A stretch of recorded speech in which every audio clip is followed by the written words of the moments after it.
Sara Garcia, looking good ang pasok ng bagong taon.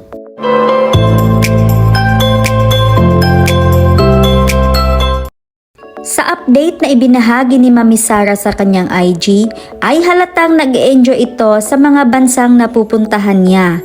Kagagaling lang ito sa Doha, Qatar at mukhang napamahal na ito sa kanya. Malamig din kasi ngayon sa bansang Qatar at maraming magagandang lugar na pwedeng pasyalan at mahilig din si Mami Sara sa food trip kaya lalong nag-enjoy ito.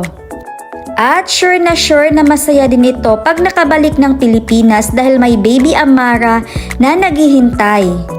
Sino ba naman ang hindi matutuwa pag ganito ka-cute ang sasalubong sa'yo? Manang-mana talaga kay Mami Sara si baby Amara at napaka-charming. And of course, walang sinasayang na oras si Mami Sara at nagbahagi din ito ng kanilang meet up with Comares kasama si Jovelyn Gonzaga.